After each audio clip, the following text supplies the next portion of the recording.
The anime begins with a Muhyo supernatural investigation bureau in the middle of the city. This investigative bureau is the workplace of a man named Muhyo Toru, who is an executor of the law of magic with his male assistant named Kusano Jiro. They are both known by the names Muhyo and Roji. That day, Muhyo and Roji's office had a female client named Inoue Rie who asked them for help to exorcise ghosts, even though she still doubted whether Muhyo and Roji could do it. To convince Inoue, Muhyo then shows his ability by guessing that lately, Inoue's legs have been feeling very heavy. She then confirms his guess. It turned out that it happened because there was the spirit of an animal wrapped around Inoue's legs. Muhyo immediately destroyed the animal's spirit. Inoue's problem was not only that. She then tells about a female ghost who always harms people at the 5th line crossing at a station. She said that the ghost was her female friend, Okazaki Taiko. They were so close at school that the other students thought they were lesbian. Since the two have no other friends, Inoue promises to take care of Taiko forever. One day Taiko doesn't go to school because she's sick. Inoue was then visited by several students from the volleyball team at her school and asked to join their team. Inoue, who has a talent for playing volleyball, then has many friends, which makes her even busier with her new activities, and she starts to stay away from Taiko. One day, Inoue and her new friend were at the station. Taiko then came to her with a strange attitude. Taiko pulled Inoue's hand and begged her to return to being her friend. Taiko's attitude annoyed Inoue, and she pushed Taiko's hand and left her. Unbeknownst to Inoue, her refusal had made Taiko fall off the train platform, and a train run over her. After hearing Inoue's story, Muhyo and Roji immediately invited her to come to the station that night. They told Inoue to go to line 5 alone to lure Taiko's ghost to appear while Muhyo and Roji would monitor from a distance. But unfortunately, Muhyo and Roji were caught by the station staff.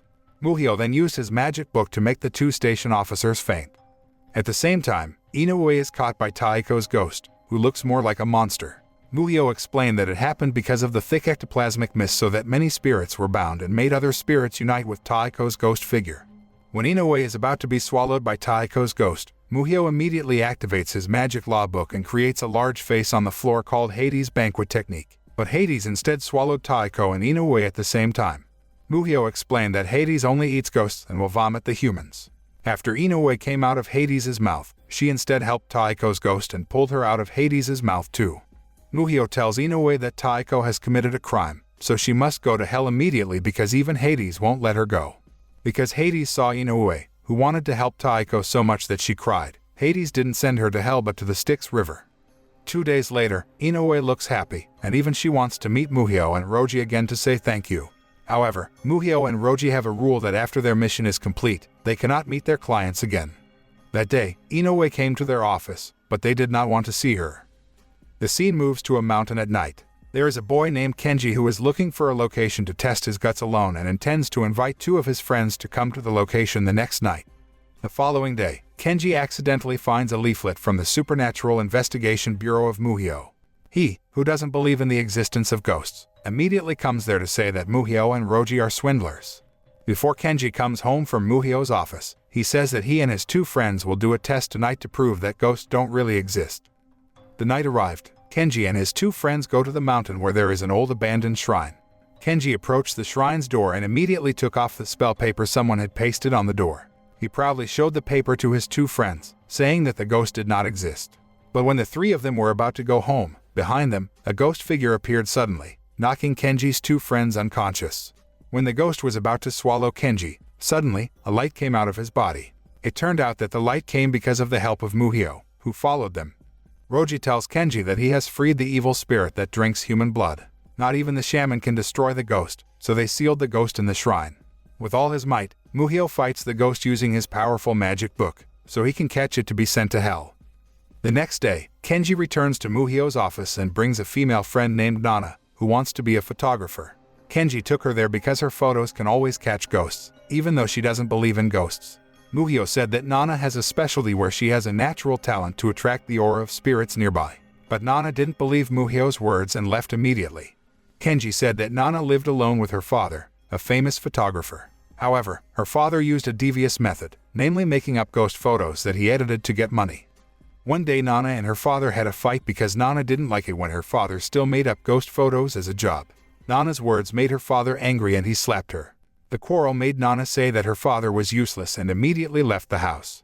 Without Nana knowing, it turns out that her father immediately had a heart attack and died instantly at home. At night, Nana, alone in her house, was surprised by a ghost suddenly appearing from her camera. Muhyo turned out to be following Nana when he saw the ghost figure.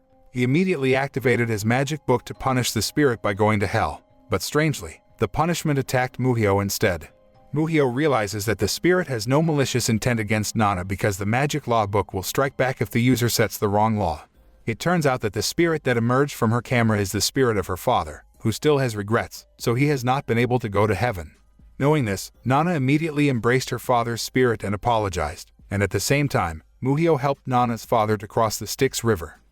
The next day Muhyo, Nana, and Roji were seen at Muhyo's supernatural office. Roji wants to find out about the Styx River.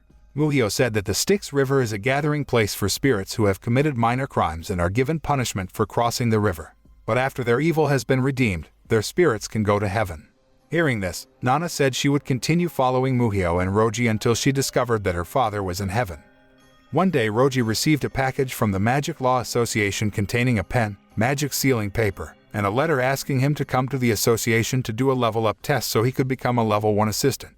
Because currently, Roji is a level 2 assistant, with the job desk only compiling files and making tea.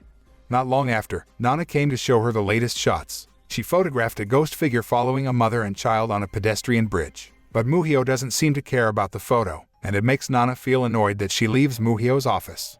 Seeing this, Roji immediately followed Nana and asked her to take him to the bridge. Roji wants to try to catch the ghost with his ability because he realizes that Muhyo has been thinking about something lately. Roji says that Muhyo is thinking about someone who is jealous of his talent, and that person is now choosing the path of darkness. Roji and Nana arrived at the pedestrian bridge and met a male ghost sitting there silently. When he saw Roji and Nana, the ghost told them that he had fallen off the bridge while chasing his hat that was blown off by the wind. Nana, who thought the ghost was not as dangerous as her father, immediately approached him. But Roji remembers Muhyo's message that the spirit that looks friendly is actually the most dangerous spirit. Soon the spirit turned into a monster and captured Nana. Roji then tried to attack him with the spell paper he made using his new pen, but the amulet had no effect at all, so he was confused about what to do. Then Muhyo came and explained to Roji that the spell paper must be made impromptu because if it is prepared before a spirit attacks, the spell paper will not work. Roji then tries to make another spell paper to attack the ghost, and it turns out that this time he can sever one of the spirit's arms. Muhyo immediately activated his magic book and gave a suitable punishment for the ghost who attempted murder, namely by creating a demon hammer. When Muhyo attacked him with the hammer, the ghost was instantly annihilated. The next day, Roji gave his new pen to Muhyo because he didn't think he deserved to use it, but Muhyo asked him to keep it. Muhyo then showed Roji a secret portal that could lead them to the Magic Law Association. This is because Muhyo wants Roji to take the exam to level up. Unbeknownst to them, Nana came to their office. When she saw a portal open, she tried to enter the portal. Then the three of them arrived in the city at the same time and were immediately greeted by a man named Yoichi. The Magic Association's place was in the city of Nagano located in the Azumino Mountains. Yoichi said that the city has now changed, and it's all because of Enshu. After that, Muhyo asked Roji to take care of Nana while he wanted to talk to Yoichi. Roji and Nana decide to go to a library because they want to find information about Muhyo and Enshu, but there is not a single book that discusses the two of them. It turns out that Enshu has burned all the news about Muhyo and himself. Suddenly Enshu appears beside Roji. Since Roji didn't recognize Enshu, he didn't suspect the man beside him at all. The scene moves into the Magic Association room. In the room, Roji was accompanied by Muhyo to listen to information about the exam that would be held tomorrow, while Nana waited for them from upstairs. Soon Yoichi came to approach Nana, but she saw Yoichi's body filled with a large number of strange mouths. Seeing this, Nana screamed, causing Muhyo, Roji and a man who was on the exam committee to approach her. But when they arrived at the top, Yoichi looked fine. Then Nana touched Yoichi's cheek while the committee touched Nana's back neck. Strangely, the mouth suddenly appeared on the committee's body too. Muhyo, who realized this, told Roji that now the three of them have been infected by an evil spirit that can be transmitted through touch, so Muhyo forbids Roji to touch them. After that, Yoichi, who was famous among the examinees, was then invited to shake hands by other participants, thus making the infection spread even more. Meanwhile, Muhyo refused when asked for autographs by other participants because he could have been infected by a pen. Seeing this, Roji tried to stay calm because Muhyo had warned that the infection could spread through the noise while getting rid of it by killing the spirit. Silently, Muhyo activates his magic book to make magic dolls while Roji immediately helps Muhyo by making some spell papers. Shortly afterward, Nana touched Roji's hand, so she was infected too. After that, The magic doll looked for the mastermind of the chaos until, in its search, the doll found Enshu, who was walking somewhere. Enshu, who realized the doll's presence, immediately attacked it, and the two fought there. Meanwhile, Roji was surprised when he saw a mouth that appeared in his hand and immediately shouted. This caused such a commotion that the infection quickly spread to everyone in the room.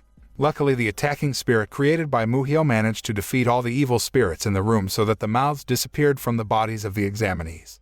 But Muhyo was confused because his magic book was still active even though the infection ghosts had disappeared. It turns out that Muhyo forgot that his magic doll is still looking for the mastermind of the incident. Even now, the doll is fighting with Enshu. But unfortunately, the doll was defeated by Enshu easily. On the other hand, due to the incident, the exam was finally postponed. Meanwhile, Roji, who felt guilty for making a fuss, decided to go alone to reflect. Yoichi tells Muhyo that he will look for Roji's whereabouts. After Yoichi managed to find Roji, he invited Roji to talk at a restaurant. At that time, Yoichi said that Roji did not deserve to live with Muhyo because he had no talent. After that, Yoichi told about Enshu, who was obsessed with talent. Enshu, whose real name is Madoka Soratsugu, was a good friend of Muhyo and Yoichi when the three of them were still studying at the Magic Law Association. Enshu is a good student and also smart. Even when Yoichi and Muhyo invited him to hang out, he never wanted to come. Enshu always wanted to spend his time studying so he could quickly become an executor to improve the economy of his poor family. One day, in their dormitory, an evil spirit who wants to attack Yoichi appears. Fortunately, Muhyo can make spell paper that makes the spirit immobile. Seeing this, Enshu was surprised because how could Muhyo, who never studied, be able to make a great spell paper while Enshu, who always spent his time studying, couldn't do that. The next day, Enshu and Muhyo received news that they both received an invitation to the exam to be executors, but only one of them can pass. Hearing this, Enshu was even more diligent in studying to beat Muhyo. 3 days later, Enshu received news that his mother was in critical condition, which prompted Enshu to keep pushing himself to become an executor and earn money. However, after doing the exam, the result was that Muhyo passed the exam when in fact Muhyo wanted to give the title to Enshu. Since then, Enshu has hated Muhyo and everyone in the Magic Association. When Yoichi was still telling Roji about Enshu, Enshu suddenly appeared in the city and created many evil spirits. He also made some vengeful spirits to attack Muhyo, and after that he just left. The vengeful spirits created by Enshu began to attack the residents, and the spirits could kill anyone who heard their screams. Yoichi, who is an expert in spell paper, managed to destroy some of Enshu's created spirits. Yoichi then told Roji to help Muhyo because he was very sure that one day Roji would become an executor just like Yoichi and Muhyo. Meanwhile, Muhyo and Nana are dodging the screams of the vengeful spirit inside Muhyo's artificial barrier. Muhyo suddenly fell so that his magic book was released, and suddenly the shield disappeared. Fortunately, just as the two of them were about to be attacked by the spirits, Roji came to save Muhyo and Nana. After that, Muhyo immediately took back his fallen magic book and then issued a hell chariot technique that took all vengeful spirits away from the city. After that, Roji carried Muhyo, who was tired from expending so much energy. They both meet Yoichi to say goodbye to go home because the exam was postponed due to Enshu's actions. But unexpectedly, Yoichi actually gave a temporary first-class assistant license as a gift to Roji for helping Muhyo. A few days later, Muhyo and Roji got a male client named Yontani who required them to go out of town to meet him, and for some reason, Nana came with them. Arriving at their destination, they were surprised because his residence was an old hotel. Then they went into the hotel to meet Yontani, who is a famous novelist entitled Butterfly Night. Nana said that Yontani's writings about the Meiji era were so realistic that they made his book a bestseller. But Yontani said that the book was not the result of his writing but the writing of his other self. Yontani told them that he had lived in the inn for 6 months, and strangely at night, he always wrote a script that he didn't even remember. Yontani feels he has been possessed by a ghost, so he asks Muhyo for help. But according to Muhyo, there is no sign that Yontani is possessed by a ghost. At night, Muhyo and the others stand guard in front of Yontani's room. However, Muhyo, who felt sleepy because he was full, chose to sleep next to Yontani's room. Meanwhile, Roji wanted to return their dinner tray, so Nana was left alone. But strangely, when Roji was downstairs to return the tray, Yontani, whom they had seen writing in the room, suddenly appeared in front of Roji. It turns out that Yontani, who is being guarded by Nana, is a ghost. Realizing this, Roji immediately went upstairs and found Nana, who was sitting quietly while the fake Yontani had disappeared. Roji suspected that what he had met earlier was a fake Nana. He immediately made a spell paper and threw it at Nana so that the figure returned to its original form as a male ghost figure. Meanwhile, the real Nana is scared and is trying to wake Muhyo up. They finally interrogated the spirit of a man named Hirota Zanatsu. Hirata says he is a writer who was born in the Meiji era.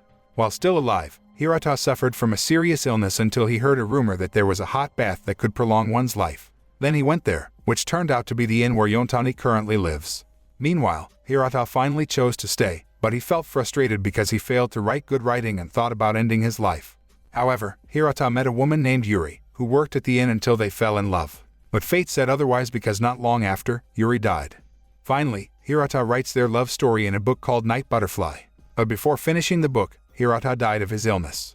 Therefore Hirata became a curious spirit to stay at the inn and looking for a suitable writer to continue his work until he met Yontani. Hirata begged Yontani to let him finish his last book.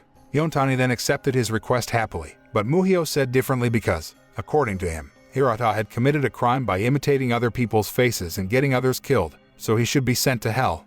Muhyo took a large two-headed black bird out from his magic book to carry Hirata, but Hirata rages and changes form. Then he kidnaps Nana, saying that he doesn't want to leave before the book is finished, and disappears. Yontani looked for Hirata's whereabouts and found him in the room. Turns out he brought Nana to tell her to write the opening chapter of The Night Butterfly, because with his current form, Hirata can't write anymore. He also admitted his mistake, where it turned out that the faces on his body were the faces of the previous person he imitated until the person died. Hirata said he would only write the opening chapter, after which Yontani was asked to finish the rest. Yontani said he could not do it because he had never experienced falling in love. In addition, Yontani felt guilty for admitting the best-selling book was his work, so he felt he was not worthy of writing a sequel. But Hirata said that only Yontani could continue the writing. Since Hirata met Yontani, he felt that Yontani, who always felt lonely, was very similar to him. Even he said that he was very happy because he could meet Yontani. Not long after, Muhyo came, and the blackbird finally took Hirata away. After Hirata's departure, Yontani finally tried to finish his last book. The next day at Muhyo's office, they have a female guest named Abiko who comes out of the magic portal. Abiko is a master of magic tools, Muhyo's acquaintance, and the purpose of her arrival is to invite Muhyo to go to a magic prison where spirits are locked up. The spirit she sealed in cell number 18 was able to break the seal made by Abiko, so she asked Muhyo to check it. Then the three of them went to where the magic prison was. Arriving there, they were immediately met by Abiko's female teacher named Kurotori Ryo. She is the maker of the magic book used by Muhyo. After that, they went to meet the three prison guards, a young male prison warden named Iwamoto, an old male prison warden named Maeda, and a female prison warden named Furuya. They told the incident about 3 days ago in prison. Before they invited Muhyo, they had invited a female judge named Imai and her male assistant named Fujiwara to check cell number 18.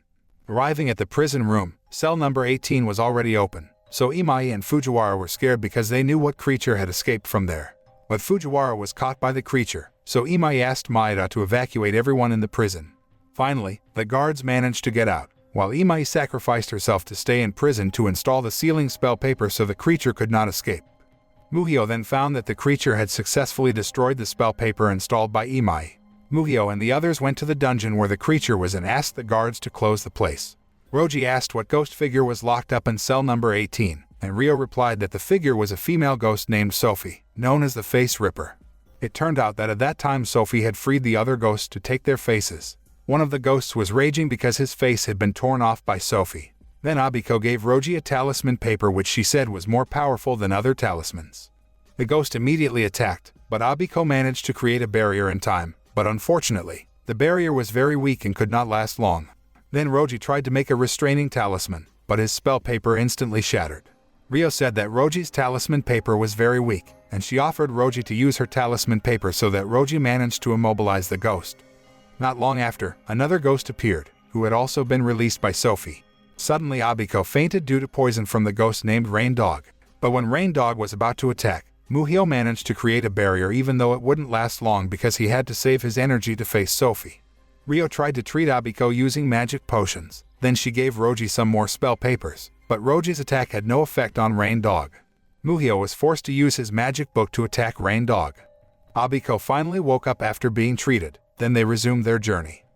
On the way to Sophie's cell, they saw a corpse which Roji said was the body of Fujiwara. But just as they were about to leave, the corpse suddenly rose up. Muhyo immediately punished the corpse using a demon spear technique.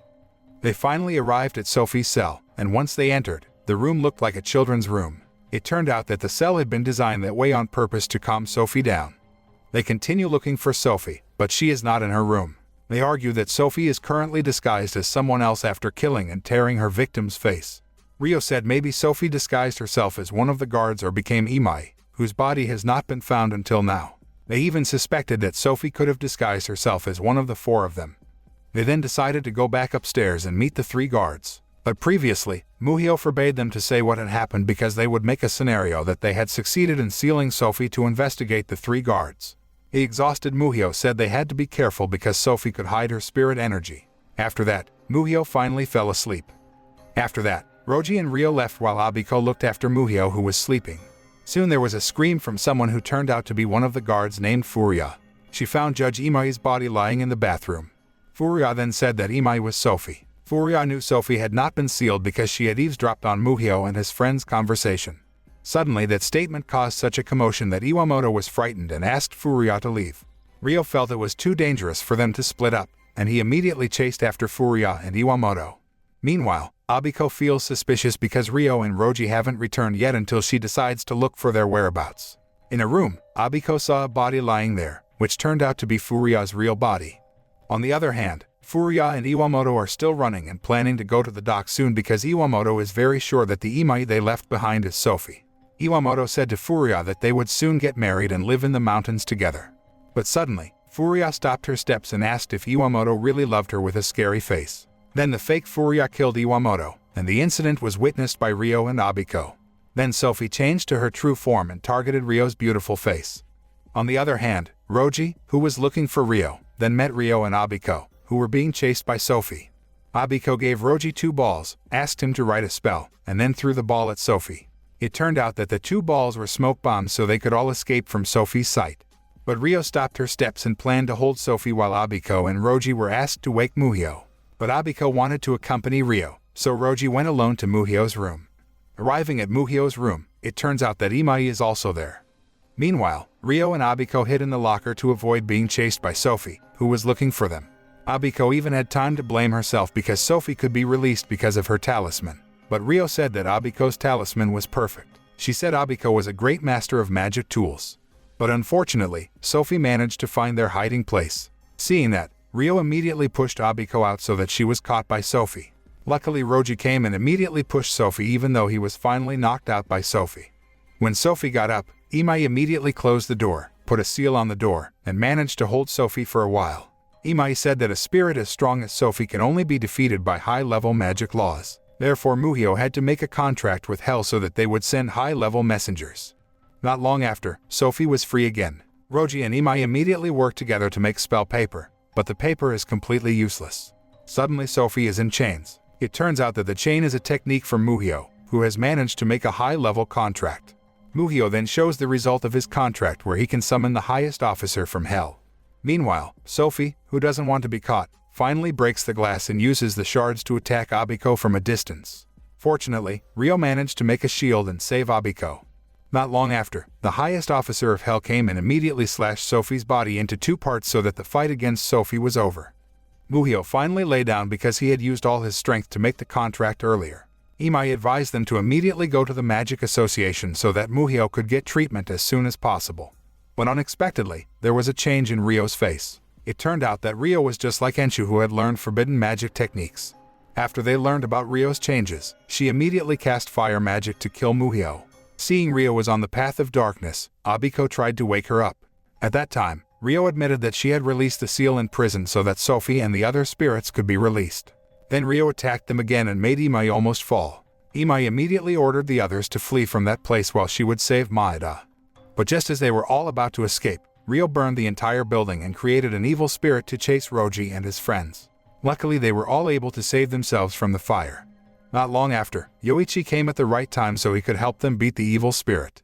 Yoichi immediately invites them to escape from the island and reveals that Ryo has cooperated with Enshu. Yoichi then tells that he was assigned by the male director general named Page Klaus to look for evidence of Ryo's betrayal. After that, Yoichi went to Ryo's house, which was already burned down, but he found Ryo's diary. Apparently, when Ryo was still a teacher at the association, she only lived alone with her seriously ill mother. One night an evil spirit came to her house and captured her mother. At that time, Ryo went to several executioner offices to seek help, but no one was willing to help her. When Ryo returned home, her mother had died. From then on, Ryo felt a grudge against the Magic Law Association and chose the path of darkness. After Yoichi told the story, Ryo finally managed to find their whereabouts. Abiko did not give up trying to resuscitate Ryo, but Ryo said that she would not be able to come back again. She then unleashed her firepower to create a giant lizard. Abiko was still constantly trying to resuscitate Ryo, but instead, she was attacked by the lizard. Yoichi managed to help Abiko, but the lizard again attacked them with a burst of fire so large that it could burn the ocean. Fortunately, Yoichi can still protect his friends. He tells Abiko that her actions to resuscitate Ryo are in vain because she has sold her soul to the demon of darkness so that she can't be human anymore. Not long after, Muhyo woke up and asked Abiko to help him make a potion to restore his exhausted energy. While Abiko was making potions, Yoichi and Roji worked together to create a shield to withstand the giant lizard's attack. Because long-range attacks don't work, the lizard attacks them from close range repeatedly, making his energy weaker. Not long after, Abiko finished making her potion for Muhyo. Abiko then told him that Ryo had taught her to make the potion and that it had dangerous side effects. If the executioners drank too much, they could die. Abiko asked Muhyo to drink just a little, but Muhyo drank the potion all the way down. Muhyo, who looks fine, tells Yoichi to deactivate his protector. Muhyo immediately attacked Ryo's arm using an anesthetic needle technique so that her stick fell. After that, Yoichi caught it and smashed the stick, then the giant lizard disappeared. But when they were looking for Ryo's whereabouts, Enshu came. Meanwhile, Imai and Maeda managed to survive the big fire. Maeda told Imai that he had seen someone who opened a dungeon to free the spirits and that Tiki was Enshu's confidant. Meanwhile, Muhyo managed to attack Enshu with his anesthetic needle, but it turned out that the needle had no effect on Enshu at all.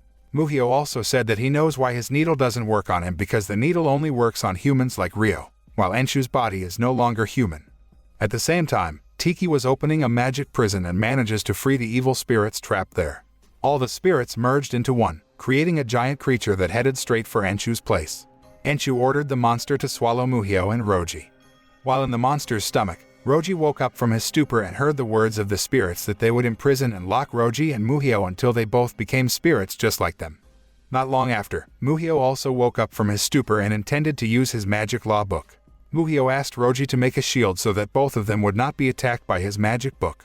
Roji keeps trying to break free from the spirit bond so he can write spell paper, while Muhyo is making cannonballs from hell. After Roji managed to make a shield, Muhyo immediately exploded the balls to make the monster destroyed instantly. Meanwhile, Muhyo and Roji were able to get out safely, thanks to the protector made by Roji. Roji then looks happy, but Muhyo says that all this is still not over because Enshu is still there, and Muhyo, who had reached his limit, then fainted. On the other hand, Enshu's men are seen releasing evil spirits from prison cells and intending to combine them. But suddenly, the prison door closed thanks to Imai, who returned. Then Imai was strangled by Enshu's men. Enshu communicated with his men and said don't do anything in vain, so that his men just let Imai go. Back to Muhyo and friends who are dealing with Enshu and his men. Ryo was in pain when they were about to fight, so Enshu decided to take care of her. Enshu said that he could easily kill Muhyo this time, but he had no intention of doing so because winning without a fight was boring. Then Enshu and his men took Ryo away. Meanwhile, Muhyo was taken to the Magic Association hospital for treatment.